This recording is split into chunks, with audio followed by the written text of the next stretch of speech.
Legal, né?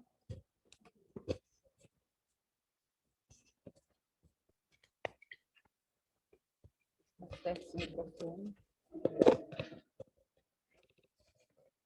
Melhor assim. Gostaram de se ver, né?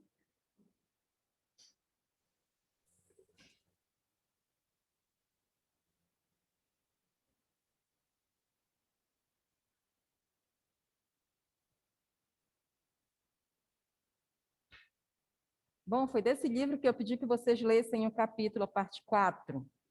Na verdade, não é um capítulo inteiro, né? É só uma parte. Alguém leu? Bom, assim, não é uma leitura difícil.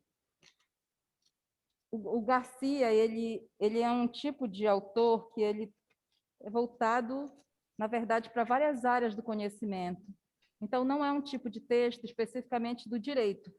Entretanto, não é um texto que não sirva para um profissional do direito. Muito pelo contrário. Nesse texto que eu pedi que vocês lessem, ele vai tratar do silogismo, que é uma coisa que vocês vão utilizar também em outras disciplinas. O método indutivo e dedutivo, que vocês vão utilizar na metodologia de pesquisa, quando a gente for estudar no próximo semestre. Então, é um texto, eu considero um texto muito bom, esse texto do Garcia. O ruim desse texto, que vocês podem observar, eu não escaneei o texto para vocês, eu peguei um material pronto, porque olha como é a letra. É horrível. Então, fica muito ruim para você utilizar. Para mim, por exemplo, que estou com o livro em mãos, a leitura dói os olhos, é muito pequena a letra, sabe? Muito ruim mesmo a fonte. Então, isso dificulta a leitura. Mas o conteúdo, ele vale a pena por isso, tá? Não por isso, ele vale a pena. Deixa eu ver quem está aqui. A Dark, Lacerda, Luana, Antônio. Boa noite para vocês. Vocês estão me escutando bem? Ok, claro. Boa noite, sim, estamos escutando. Ai, que bom. Bom, o objetivo não é só do capítulo, mas o objetivo desse livro é tratar dessa questão. Ensinar a pensar, vale dizer, a encontrar as ideias, a coordená-las, a concatená-las e a expressá-las de maneira eficaz. Isto é, de maneira clara, coerente e enfática. Isso vocês vão deparar no dia a dia de vocês como profissionais do direito. Vocês vão precisar escrever textos diariamente. Vocês vão precisar produzir argumentações diárias. Então, para que você produza um bom texto, é preciso que você consiga colocar as ideias no papel. E as ideias, elas não surgem do nada. Tem gente, eu já vi textos, e não de profissionais da linguagem, ou também da linguagem, do direito, de outras áreas, em que a pessoa explica o que ele quer. Ele diz, olha, eu quero dizer isso, e quando você lê o texto, não é nada disso que está dizendo. Sabe, você fica perdido, você não consegue compreender o que ele está falando para você. Tá certo? Então, é preferível não, é correto que você consiga organizar suas ideias para botar no papel. E há outras pessoas que dizem assim, eu não consigo me expressar oralmente, mas ele escreve divinamente. E há outras que não conseguem nenhuma coisa nem outra. Então, isso é um caso mais grave. E não basta dar manuais de gramática para a pessoa ler, não basta dar livros para a pessoa ler. É preciso que elas desenvolvam essa habilidade. Livro somente não é suficiente, mas ajuda muito. A leitura ela é muito boa. Quem participa, quem tem experiência, por exemplo, em debate, que participa, digamos assim, vocês sabem a experiência lá na Câmara Municipal. Então, eu observo que algumas lideranças políticas com pouco estudo, com pouca formação acadêmica, conseguem, muitas vezes chegar lá e falar o que elas querem de forma coerente, de forma direta, com clareza, que vocês nem imaginam. E outras que têm formação acadêmica e não conseguem se fazer entender. Assim como você vê muitos textos simples, com desvio ortográficos, mas que ele tem conexão uma parte com a outra, ele tem coerência. E outros em que você vê um texto rebuscado, nós já conversávamos na aula passada sobre isso, a questão do excesso de rebuscamento. Você vê até palavras de uso não comum, mais complexas, e que, no entanto, o texto em si não dá a mensagem que você esperava dele. Então, por exemplo, quando eu falo do livro do Garcia, eu acho bom por isso. Ele trata de assuntos um tanto quanto complexos, mas ele consegue fazer que a gente consiga ler e entender o que ele quer dizer. Então, é um texto bem organizado, é um texto coerente, uma mensagem escrita de forma mais ou menos simples, mas que você consegue aprender o significado, o sentido que é importante. Então, o Garcia, ele começa o capítulo falando disso, ensinar a pensar, vale dizer, lá na página 301, me parece. Por que é importante esse texto para a gente? Porque os nossos próximos assuntos, nós vamos trabalhar a argumentação. Então, nós não podemos ir direto para a argumentação, de como elaborar isso num texto, por exemplo, numa petição, não é? Se nós não entendemos com clareza a importância de escrever, a importância de organizar as ideias. Então, por isso, me interessei de trazer primeiro o texto do Garcia, para a gente olhar, na verdade, conteúdos teóricos sobre isso, para depois a gente ir para a prática. Bom, no início do capítulo ele já diz isso. E aí ele fala, escreve mal o estudante que não tem o que dizer, porque não aprendeu a pôr ordem em seu pensamento. Portanto, é preciso fornecer-lhe os meios de disciplinar o raciocínio, de estimular-lhe o espírito de observação dos fatos e ensiná-lo a criar ou aprovisionar ideias, ensinar, enfim, pensar. Isso ele fala na página 302. Eu fui pegando trechos porque eu penso que alguns não conseguem ler. Não dá tempo, né? A vida é muito atribulada. Na verdade, está mais agora. Deveria estar menos, mas está mais o tempo da gente. Então, eu fui pegando trechos para a gente ir discutindo. Bom, alguém tem alguma experiência a respeito disso, que possa socializar, que a gente possa falar na prática sobre isso?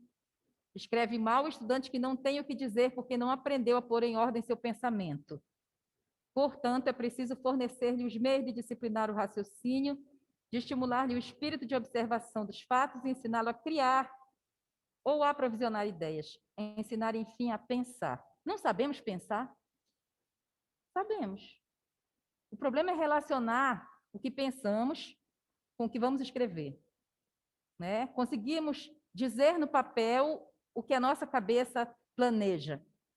É uma carta argumentativa, que é domínio público, do Vinícius de Moraes, que ele escreve ao Pelé.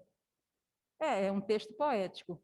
Mas ele vai falando e diz que o Pelé é um ídolo, é o rei e tudo mais. Aí lá no final ele diz por quê? Ele diz que o Pelé conseguia, no seu bom tempo, né? Que hoje ele é um senhor idoso, ele não joga mais, tem problema de saúde e tudo. É conhecido mundialmente. Mas, assim, quando ele jogava, ele dizia que o Pelé conseguia fazer o que ele não conseguia. Porque ele pensava, mas ele tinha muita dificuldade de colocar no papel o que ele pensava. E o Pelé era diferente, né? Ele pensava e executava com os pés o que ele pensava com a cabeça. Ele fala isso. Eu tenho muita dificuldade de botar no papel o que a cabeça lucubrou. Então, para mim, você é o rei. Né?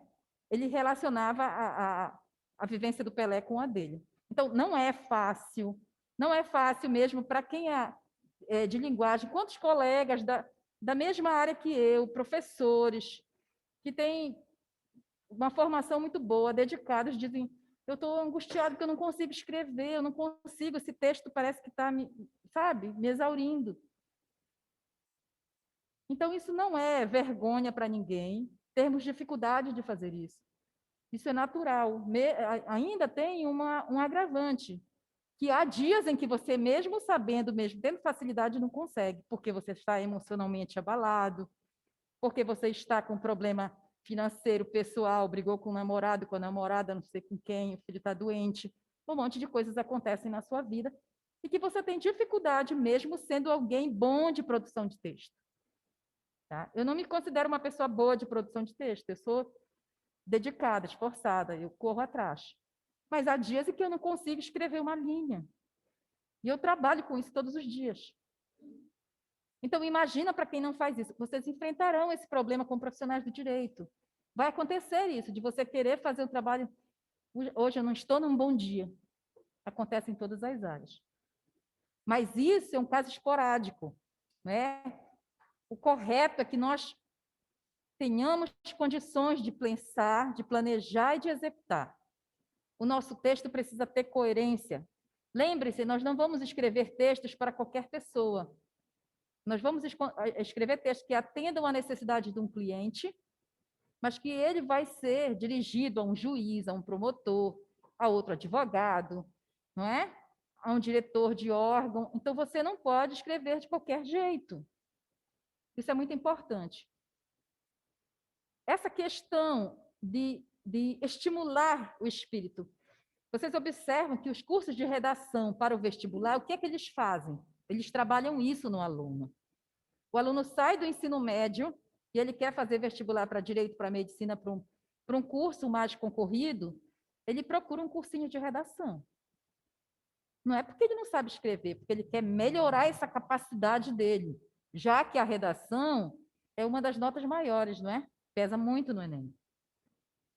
Na prova do Enem, o que é que vem de proposta para você? Vem um recorte, vem textos ilustrativos, charges, textos em linguagem verbal ou não verbal, mas vem, sabe para que aquilo? Para nortear, para estimular-lhe o espírito de observação de fatos e ensiná-lo. Na verdade, naquele momento, é fortalecer o que você já sabe para que você consiga escrever. Não é para você fazer paráfrase, cópia, muito pelo contrário, se você copiar uma linha, você já se elimina, né? Já reduz sua nota. Mas é para você refrescar as suas ideias, fortalecer isso que você já sabe, tá? Então, por isso é importante que você tenha conhecimento. A ciência das leis ideais do pensamento, a arte que nos faz proceder com ordem, facilmente sem erro, no ato próprio da razão, é a lógica. Isso, o Garcia vai dizer para a gente, aqui na página 304.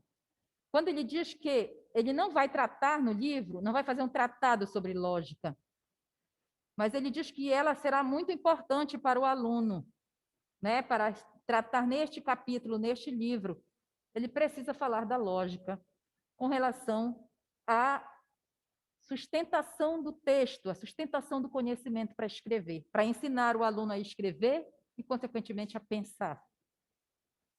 Então, por isso, ele diz, esse trecho na página 304, de que a lógica é a ciência das leis do pensamento, a arte que nos faz proceder com ordem. O que ele está chamando a atenção? O nosso pensamento precisa ser ordenado.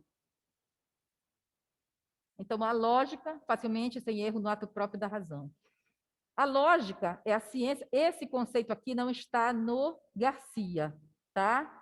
É do dicionário sobre lógica. A lógica é a ciência que expõe as leis, modos e formas do conhecimento científico. Eu estava justamente revendo o texto para a nossa aula agora, quando a Beth me ligou e disse, olha, a aula é 7h. Ela falou assim mesmo. Eu falei, não é o segundo horário. Ela falou, não, é segunda-feira que eu sei. Eu falei, tá bom, eu converso com o pessoal lá.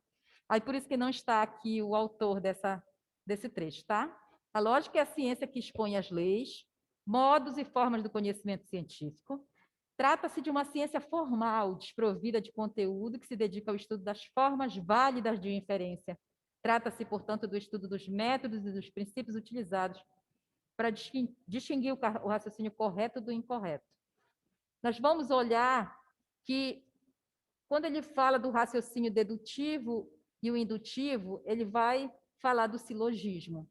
E nós vamos ver que nem sempre as premissas nos levam à verdade dos fatos, ao raciocínio correto. Às vezes, essas premissas, elas têm uma outra intenção, convencer você, induzir você ao erro.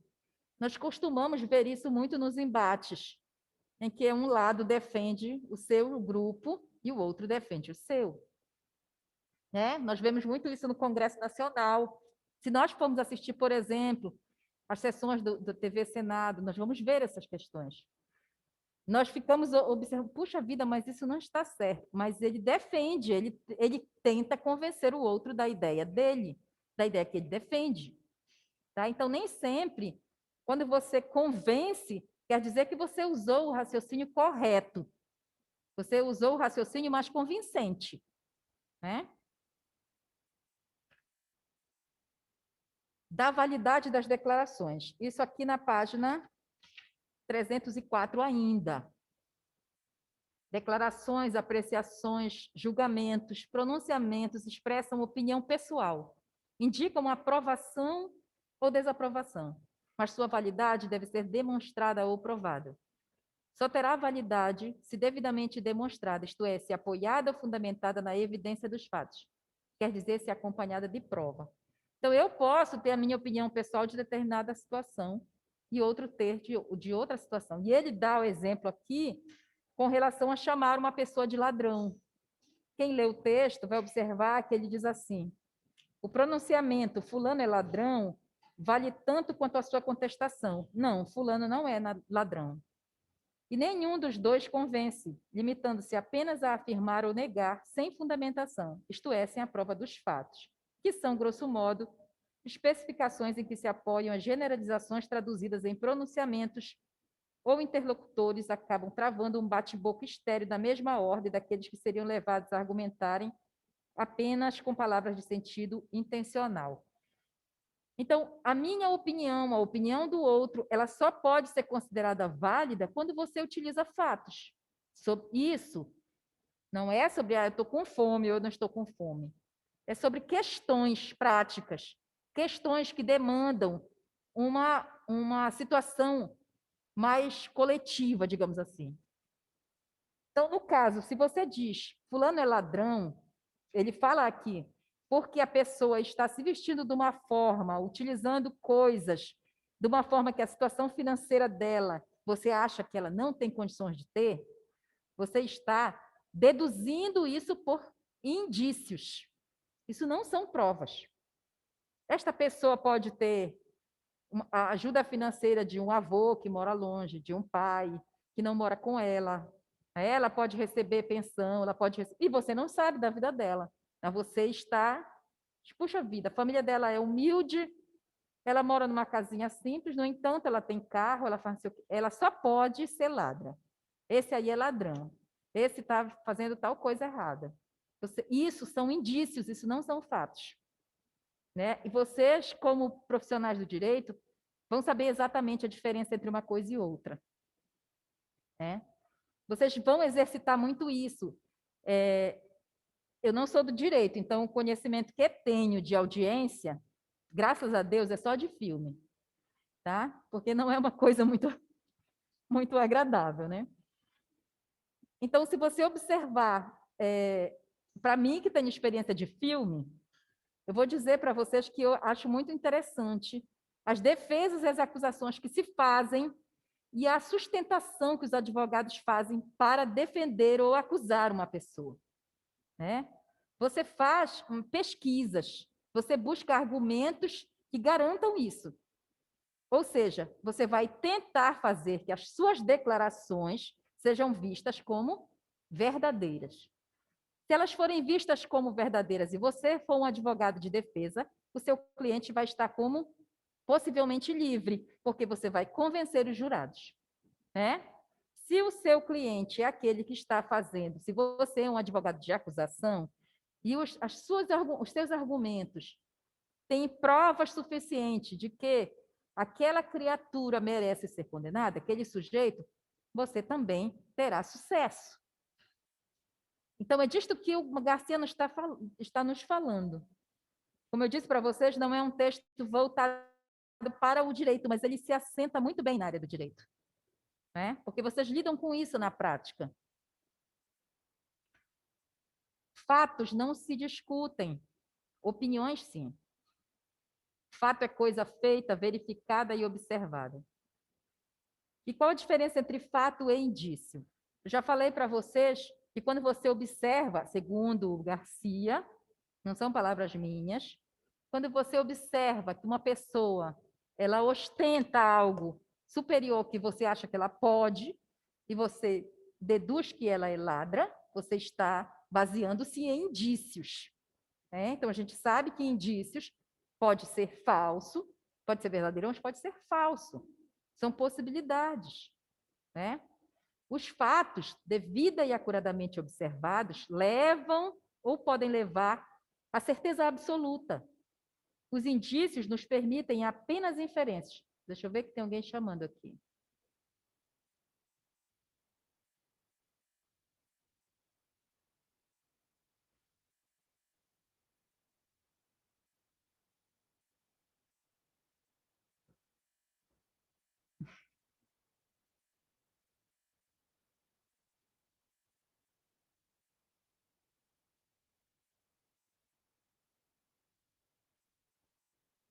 Carlos, eu disponibilizei no e-mail, porque como era um texto muito pesado, eu preferi pôr no e-mail e avisei no grupo da turma.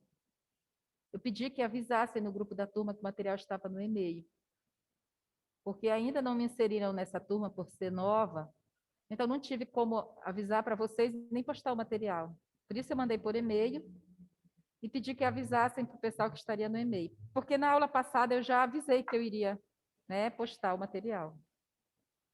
Nós avisamos e já está também no grupo da turma. Foi Sim. disponibilizado no WhatsApp também. É porque eu ainda não tenho acesso, tá? Professora, Bom, seria oi. necessário fazer aí na sala um aviso de quem não está inserido no grupo da turma, porque entraram alguns alunos novos e seria bom que todos fossem inseridos no grupo, para que não haja essa discordância de sempre alguns não terem o material E quem é disponibilizado. que insere no grupo da turma? É o Marlon e o Maicon. Tá, vou falar com eles. Quem é Marlon? Marlon e Maicon, vocês que são administradores, né? É porque alguns alunos ainda não estão, que são novos. Aí depois, para você ver quem é, inserir, tá? Para eles terem acesso ao material, as conversas da turma. Tá certo, avisado. Gente, eu estou falando igual um papagaio. Alguém quer ajudar, por favor, se manifestar? Pois não. Oi?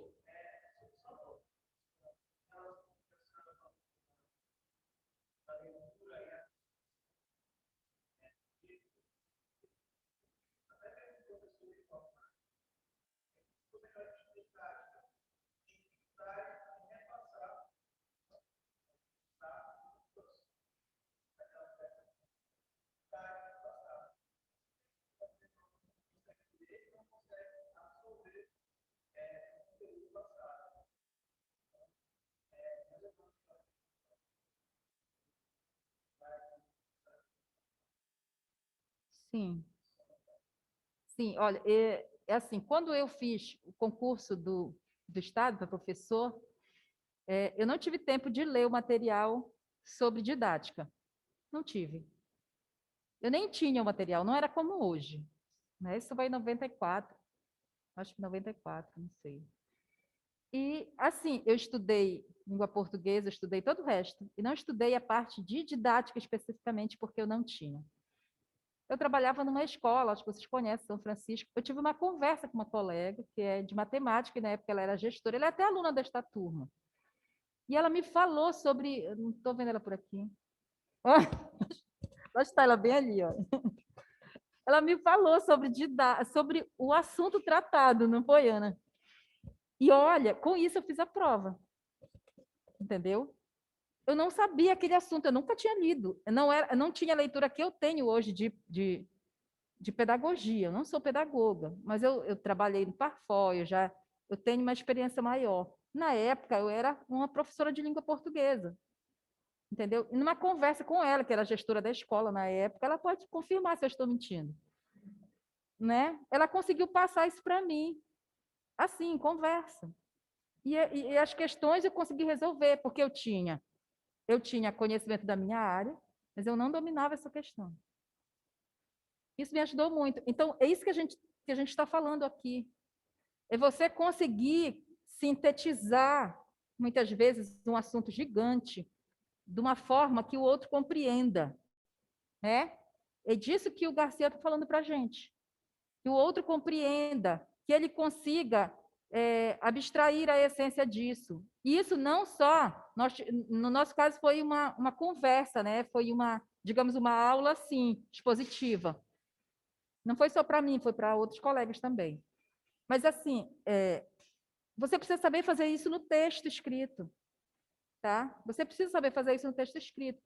E o que vai te dar, digamos assim, te propiciar fazer isso no texto escrito? É justamente esse exercício.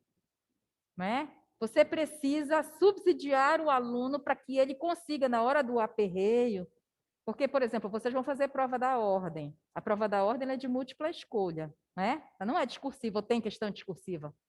Eu não sei, eu penso que não tenho certeza. Mas, digamos, mesmo a prova da ordem, que é como a prova... É discursiva. Oi? É discursiva ou ela é só objetiva? A segunda fase é discursiva. Tem discursiva também? Na segunda fase da prova. Sim. Então, mesmo a questão objetiva, ela tem um conteúdo prévio, né, para você se... Tem toda uma elaboração, nós conversávamos numa reunião aqui com os outros colegas que trabalham realmente conteúdos do direito, e a gente conversava sobre isso. Então, não é uma questão simples, o que é isso, o que é aquilo. Né? E se você não sabe, assim como é difícil, como tem gente que não tem habilidade para compreender, para escrever, às vezes você tem dificuldade também para ler. Ler não é só passar a vista, tá? É um exercício isso. Você precisa exercitar, conseguir ler e falar sobre o que você leu. Não é? Falar, relacionar isso com uma questão prática do dia a dia. Isso é um exercício, não é? Nem todo mundo consegue. Uma das coisas que mais reprova é isso. É um treino, é um exercício diário. Então, o que acontece? A nossa vida ela é muito corrida. Ela é muito difícil para a gente ter, hoje, tempo para ler. Né? Eu sou muito aplicada para isso. Né? Eu vivo em função da minha vida acadêmica e profissional. Né? É difícil eu ter vida social. Meu foco é isso. Às vezes eu não consigo tudo. Quase sempre eu não consigo tudo. Eu até confundi agora o horário da aula. Vocês estão vendo? Então, não é fácil. A vida é muito corrida. Imagina para quem não tem o hábito de ler, não tem o hábito de exercitar e vai trabalhar como advogado, né? É bem complicado. Então, isso já é um conselho. Eu já estou usando um outro princípio que ele vai falar lá na frente aqui. A gente usa de exemplos para poder convencer o outro. Então, eu já estou usando a argumentação, né? E tentando convencimento. Vocês precisam desenvolver o hábito da leitura. E olha que vocês não têm pouca coisa para ler. Nem dá tempo de fazer a leitura como eu fiz muito durante a vida, lendo textos do Camões, do Machado de Assis, de literatura. Mas vocês não têm essa sorte. Vocês terão que se debruçar sobre teorias, sobre leis. Não é? Não são coisinhas, é assim, olha. É muita coisa. Então, é preciso desenvolver, exercitar esse hábito de suportar o cansaço, né? E ler, mesmo que não seja com grande prazer, mas com muita responsabilidade, porque vocês vão precisar disso. Tá? Então, não só se municiar de conhecimentos para escrever para falar oralmente, porque, como eu disse para vocês na aula passada, vocês terão que desenvolver a argumentação das duas formas, oral e escrita, né? Vocês vão fazer defesas orais, físicas, verbais, pela internet, em audiências, seja como for. Vocês vão fazer defesas orais e vão fazer defesas escritas. Vocês precisam desenvolver as duas coisas. Para vocês não dá simplesmente dizer assim, eu sou bom de escrita, mas eu sou ruim de argumento quando eu vou falar. Vocês precisam exercitar. Né? É um exercício que vocês vão precisar. Mas também e para isso vocês precisam aprender a ler. Não é decodificar, mas ler. Ler e compreender o que estão lendo. Ler e ser capaz de relacionar o que leram com a vida diária, com a vida prática, com o que vocês vão utilizar, com o que vocês vão escrever. Né? Os fatos devida e acuradamente observados levam ou podem levar à certeza absoluta. Os indícios nos permitem apenas inferências de certeza relativa, pois expressam somente probabilidade ou possibilidade. Então, quando ele fala, o Garcia, sim, quando Garcia fala de suspeitar que a pessoa, né, que o rapaz é um ladrão, porque ele se veste, ele utiliza, ele tem coisas que a condição financeira dele pública não daria, isso são apenas indícios. Ele usa isso como exemplo para falar. Isso não são fatos, são indícios. Você precisa fazer uma pesquisa, ter formas de provar para que isso passe a ser fatos.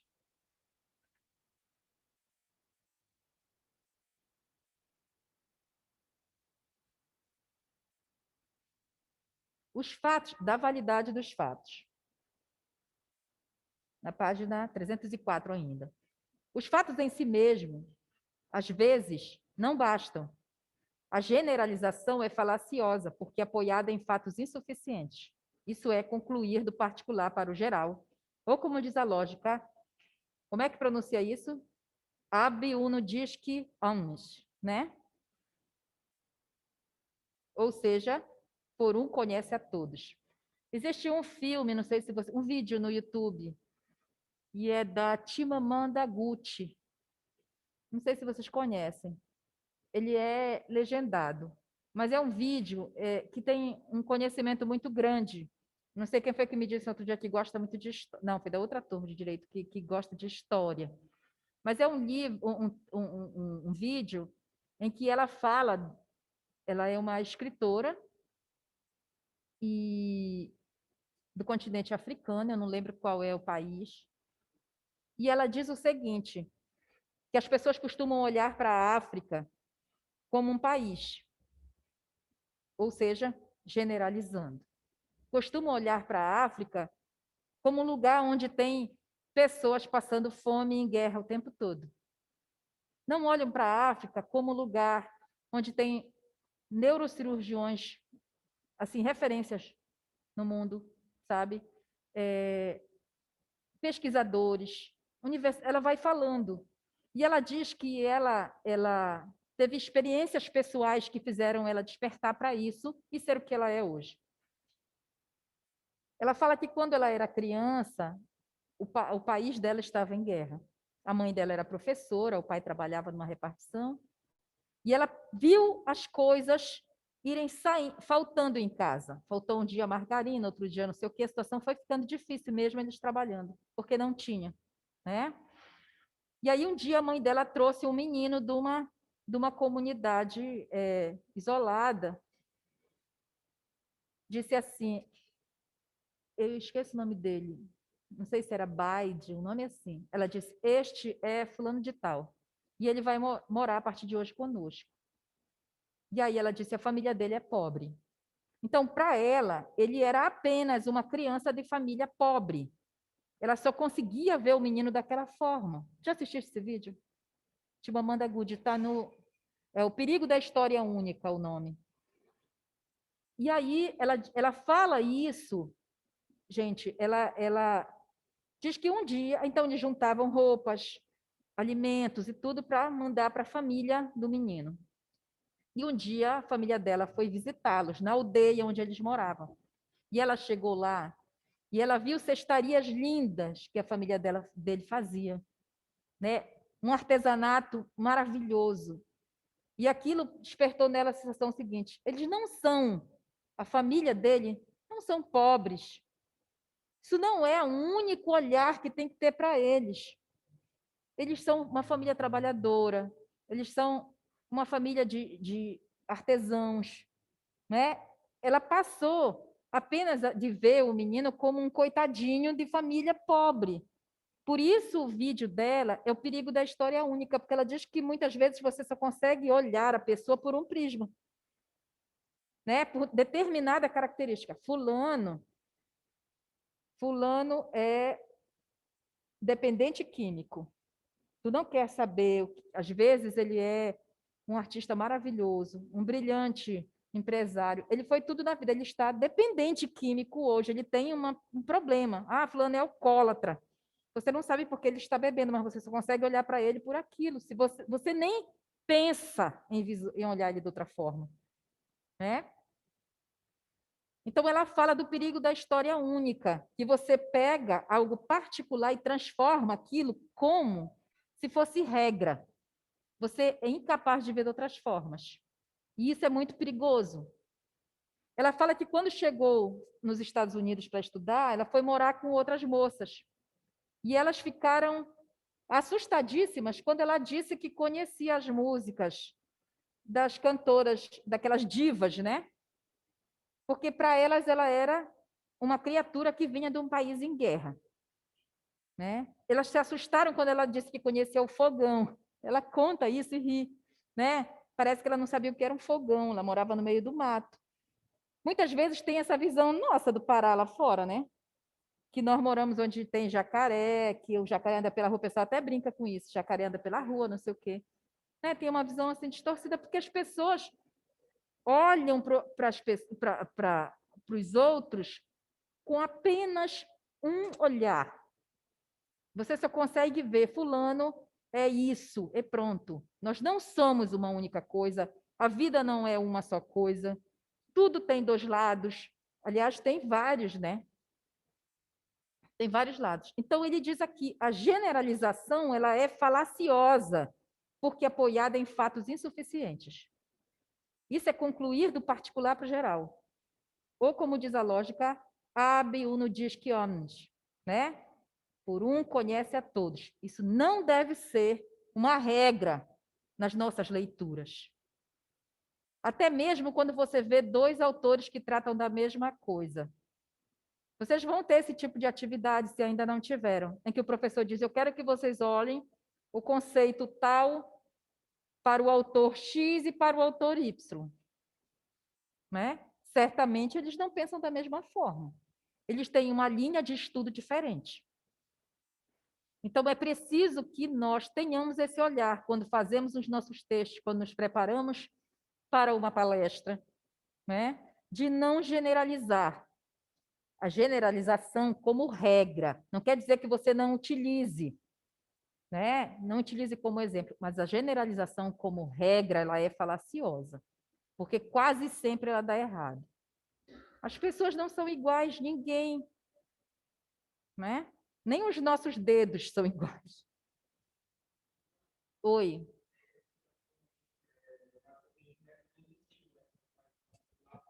Oi? Sim, nós vamos ver isso. É. Vocês que leram o texto, vocês sabem que ele trata disso, né? Ele vai para o próximo. Quem está aqui?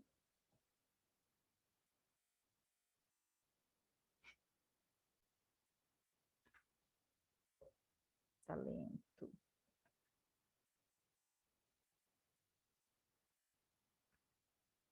Etimologicamente, método. E aí, olha, ele fala o seguinte: para você ver a questão da validade dos fatos, é preciso que você utilize métodos.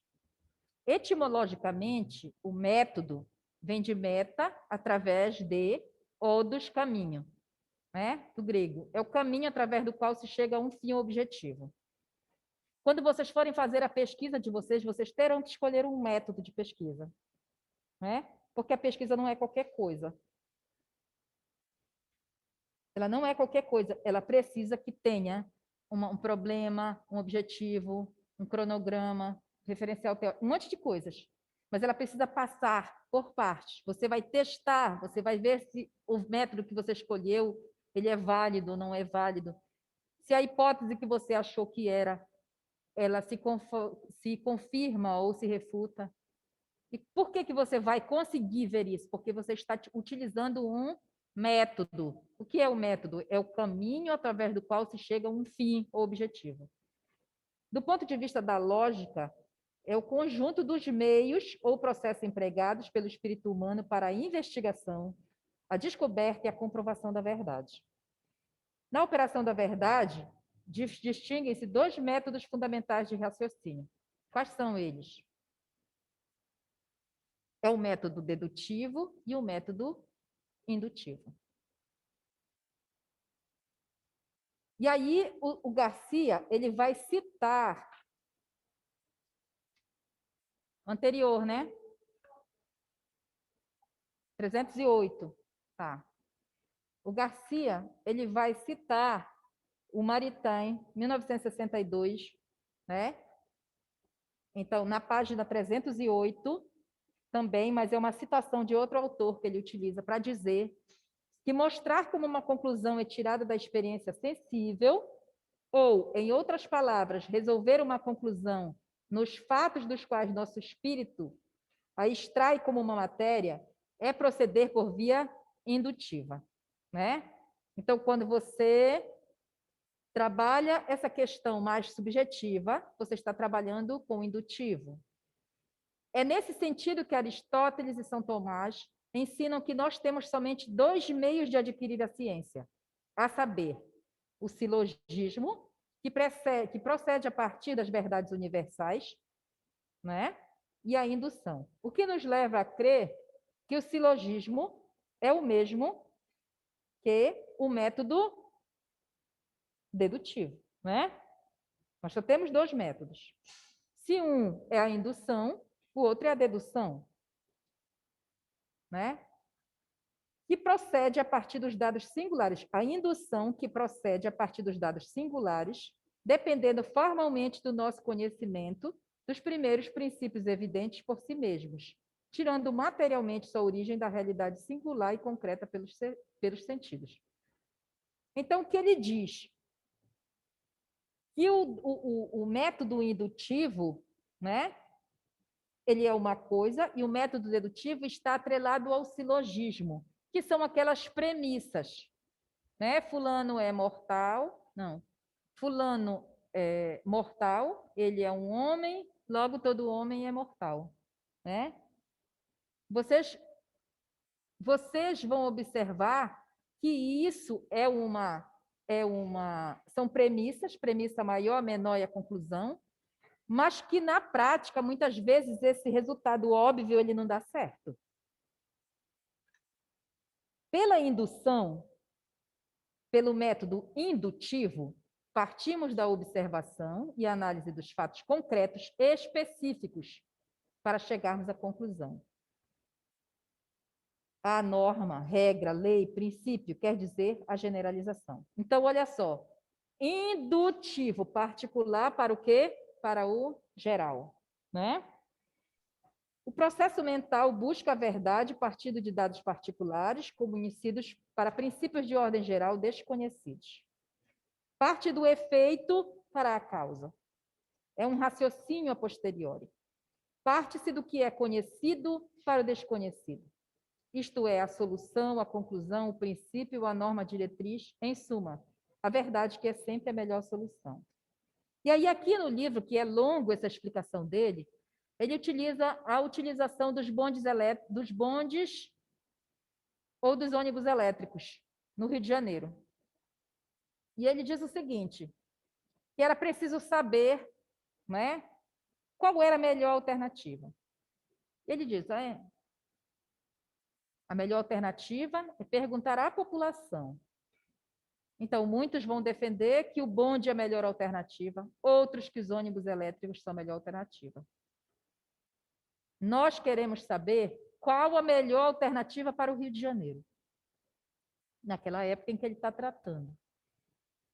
Então, o que ele fez? Ele partiu de uma situação singular, particular, que são o quê? Ônibus elétricos e bonde. Situação conhecida para a desconhecida. Qual era a situação desconhecida? Utilizar só ônibus elétricos. Tá?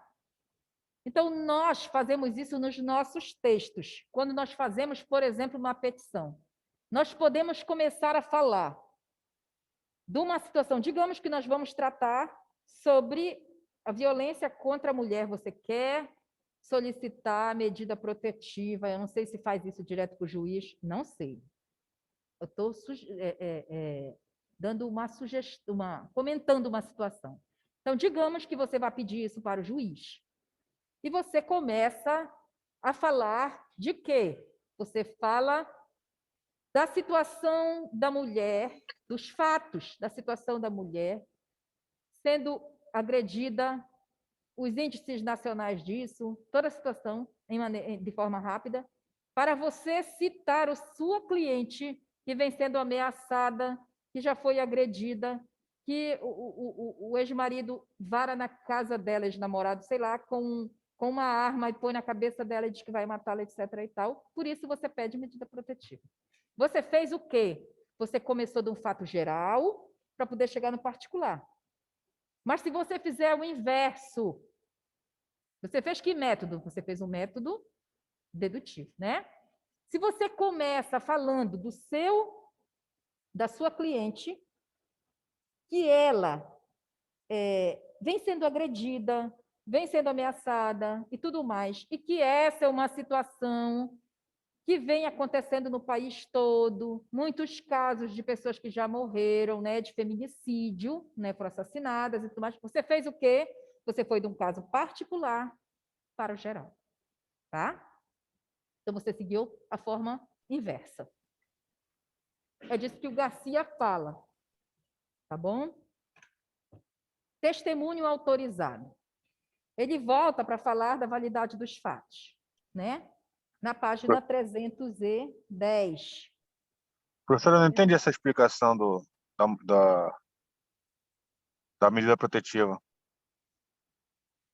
Eu usei como exemplo, digamos, eu não sei se pede para o juiz a medida protetiva. Eu não sei se alguém aqui pode me dizer isso. Mas suponhamos que você é advogado de uma pessoa que está sendo vítima de ameaça, né?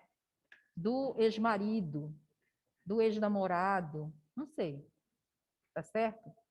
E aí você vai fazer a sua petição para pedir que essa pessoa seja protegida, que ela seja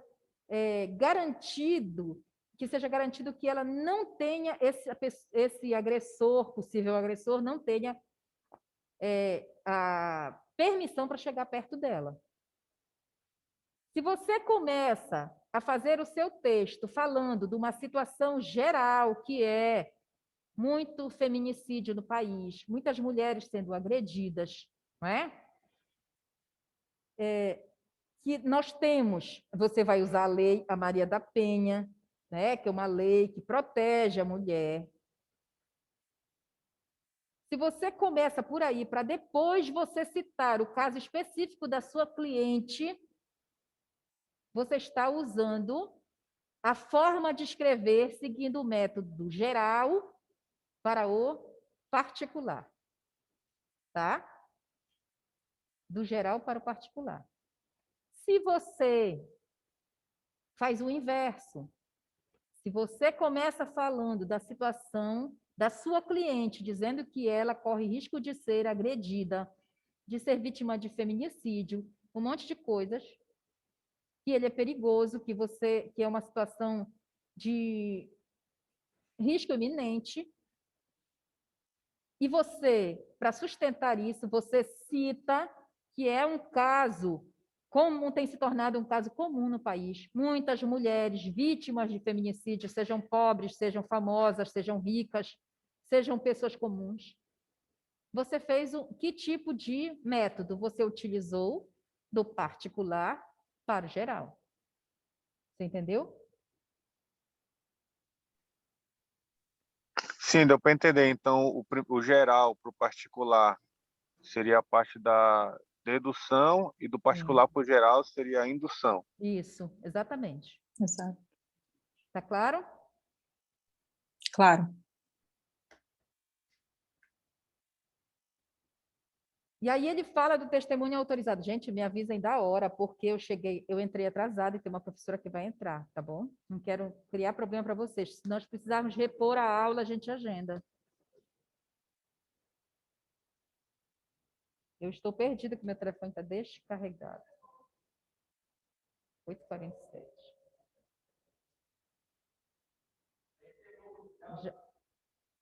Já? Tá. Então, olha só. Eu estou devendo uma aula para vocês, não é? Quando vocês tiverem disponibilidade, vocês me avisam para eu repor. Tá certo? A gente combina. Nós vamos continuar na próxima aula daqui, de testemunho autorizado, tá certo? Testemunho autorizado, a gente começa daqui. Quem não leu, lê o texto. E tem mais um artigo que eu pedi que vocês lessem, que ele é o assunto que nós tratamos na aula passada. Vocês lembram? É na prática, na verdade, a escrita sem redundância, né? Eu vou precisar anotar a frequência de quem está aqui, de quem está em casa, porque eu não tenho, nesse tipo de aplicativo. Sim, entendi. Certo, Antônio, obrigada. O Antônio está dizendo que, para pedir a medida protetiva, pode pedir diretamente para o juiz, no caso, ou registrar o boletim de ocorrência e o delegado solicita a medida. Tá? A contribuição do colega. Bom.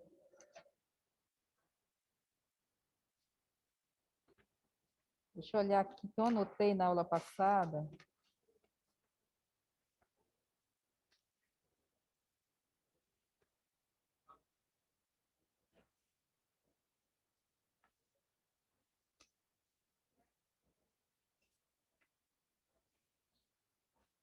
Bom, na aula passada, eu vou chamando aí, que eu não anotei, depois eu pego.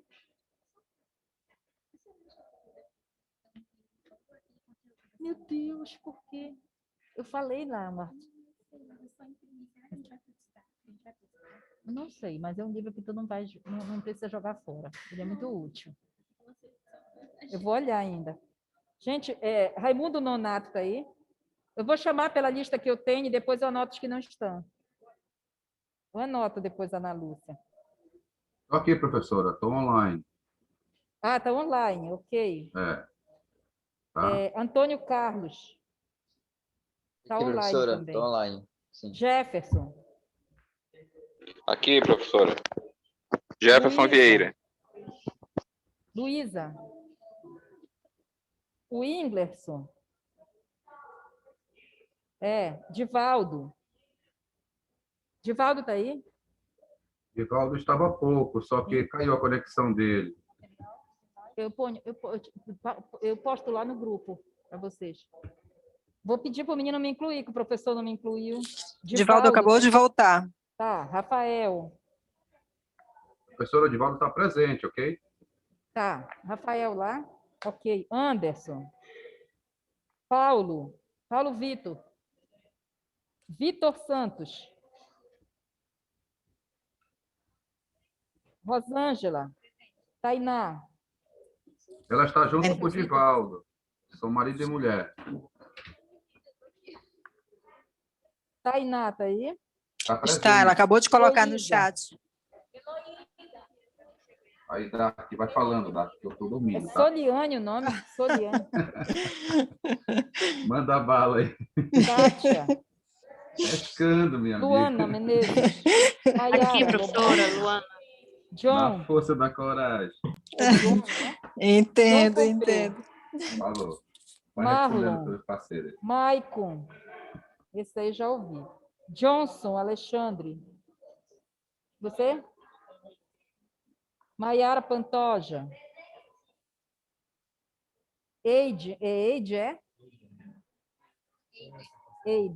Eider Neri.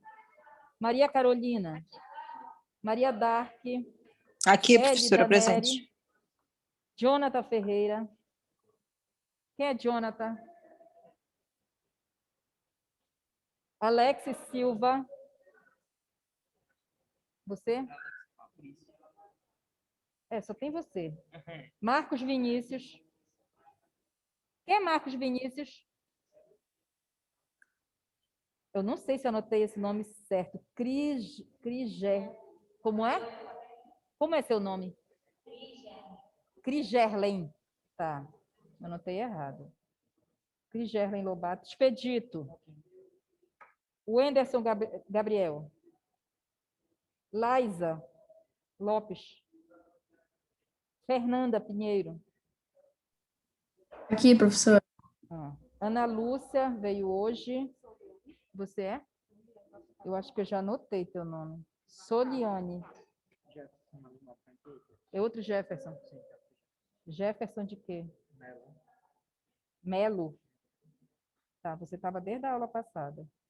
Vou botar aqui 2. Oi? O seu está aqui. O seu é? Lidiane. Lidiane, o Ângelo disse que ele quer te pegar, que tu não falaste para ele que ia fazer o curso. Lidiane. Eu disse, olha, tudo 2 a mais. A Luísa, a Lidiane. A Lídia, né? Acho que eu vou pegar, que ela não me falou. Como? José Antônio. José Antônio. Tudo bom com a senhora? Tá. Já mandei uma parla para ti. Hein? Já mandei uma parla para ti. O Igor. Sim, hoje nós correndo a gente conversou. Tá. Deixa eu só terminar aqui que vai entrar professor. Gente, tchau, pessoal, tá? Até a próxima Professora, aula. Carlos Roberto Barbosa não está na lista, mas eu estou aqui online. Tá. Carlos Alberto. Carlos Roberto, R.O. Roberto. Tá. Barbosa da Silva Júnior. Sim. Mais alguém? A professora vai me expulsar daqui da sala.